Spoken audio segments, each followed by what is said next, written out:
സഹനത്തിന്റെയും പ്രത്യാശയുടെയും പ്രതീകമായി ലോകമെമ്പാടുമുള്ള ക്രൈസ്തവർ ഈസ്റ്റർ ആഘോഷിക്കുകയാണ്. യാതനകളും വേദനകളും മറികടന്ന് ഉയർപ്പിന്റെ ഒരു മൂന്നാം നാൾ ഉണ്ടാകുമെന്ന പ്രതീക്ഷയാണ് ഈസ്റ്റർ പങ്കുവെക്കുന്നത്. ലോകത്തിന്റെ പാപങ്ങൾ ചുമലിലേറ്റി കുരിശിൽ ജീവൻ വെടിഞ്ഞ ക്രിസ്തുദേവൻ മരണത്തെ തോൽപ്പിച്ച മൂന്നാം നാൾ ഉയർത്തെഴുന്നേറ്റതിന്റെ ഓർമ്മയ്ക്കായാണ് ഈസ്റ്റർ ആഘോഷിക്കുന്നത്. സഹനത്തിന്റെയും പ്രത്യാശയുടെയും പ്രതീകമായാണ് ഈസ്റ്ററിനെ കരുതുന്നത്. ഈസ്റ്ററിന് മുൻപുള്ള 7 ദിവസങ്ങളും ഏറെ വിശുദ്ധമായാണ് ക്രൈസ്തവർ കാണുന്നത്.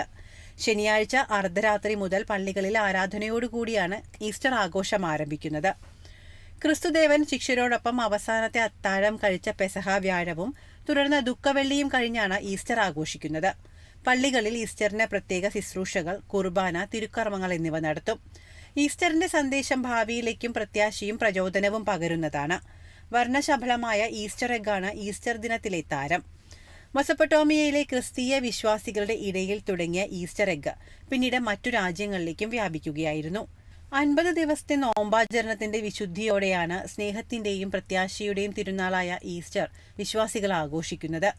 ജീവിതത്തിൽ നിരവധിയായ പ്രശ്നങ്ങൾ നേരിടുമ്പോഴും പ്രതിസന്ധികളിലൂടെ കടന്നു പോകുമ്പോഴും ആത്മവിശ്വാസവും പ്രത്യാശയും പകർന്ന് ഉയർപ്പിന്റെ ഒരു മൂന്നാം നാൾ ഉണ്ടാകുമെന്ന പ്രതീക്ഷയാണ് ഈസ്റ്റർ നൽകുന്നത്.